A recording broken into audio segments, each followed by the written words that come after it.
Hi, I'm Tim. Welcome to Watchbox, and thanks for logging on. If you love this watch, email me, tmosso at thewatchbox.com. It's in the description below, your purchase and pricing email question line for buying this or any watch you see on our channel or any Watchbox platform. Reach out to me at tmosso at thewatchbox.com.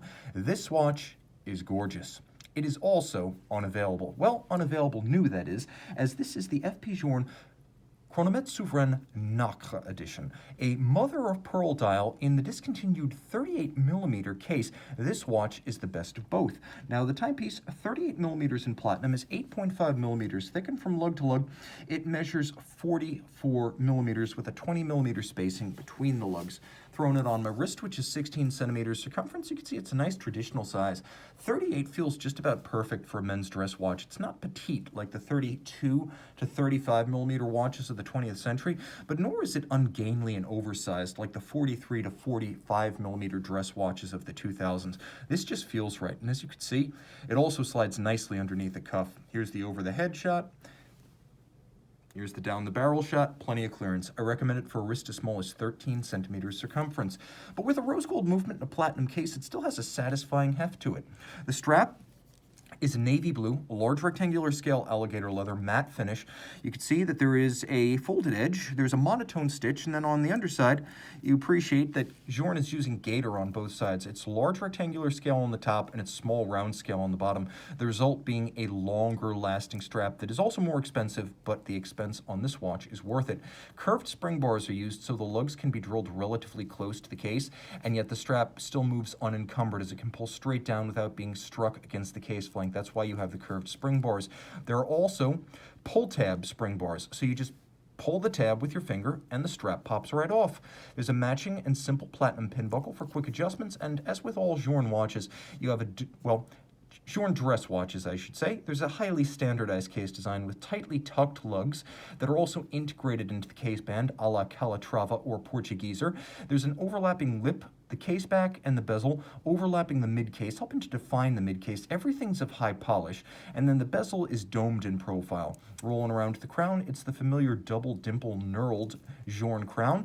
And then the dial. Here's where things get exciting. The Nacre edition was launched in 2012. The 38mm case was discontinued after 2015, so you already realize that boutique availability, or I should say exclusivity aside, there was only a narrow window in which you could actually order this combination of dial and case. The mother of pearl in blue with blue printing is gorgeous, and the silver parts of the dial are likewise printed blue. The hands are those characteristic tapered Journe biomorphic design, and then we have radially arrayed Arabic numerals that wax and wane in size as they flow around the features of the dial. The power reserve indicator actually moves backwards, so when fully wound, it indicates 0 because it will be 0 hours since you fully wound the watch. The idea is to celebrate the marine chronometer or navigation clock tradition, whereby it was always necessary to wind the machine every 24 hours, so you needed to know when it was 24 hours since the last winding rather than how much power remained, and when you saw 24, you wound the clock. This works the same way.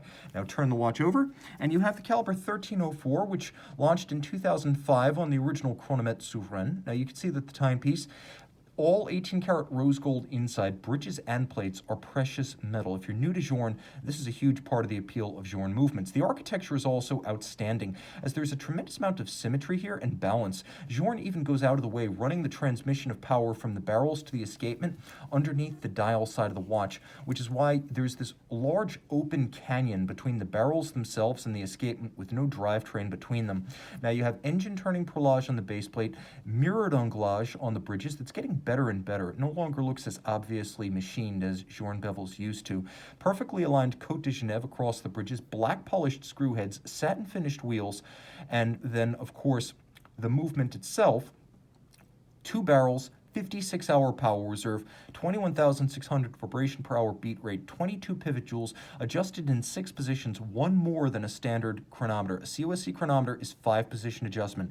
This is 6. It gives an accuracy no place to hide. The balance is physically massive. It beats away at 21,600 vibrations per hour, and for shock resistance and precise regulation, it uses variable inertia masses on the actual spokes of the balance, the regulator is fixed, and this makes the watch more shock tolerant, as a mobile stud index cannot move by accident should the watch be concussed on the wrist. There's also a lovely polished, black polished, swan's neck style click spring, which is a nod to the pocket watch era, and a rayon pattern or Côte de Soleil radiating out from underneath the barrels across the adjacent base plate. It is a good looking watch. 30 meters water resistant, so I guess it's not perfect, but then again, I've always liked to say that's why you buy an Elegant 48, so you can swim with your Journe. This one can stay high and dry, the rarity that it is.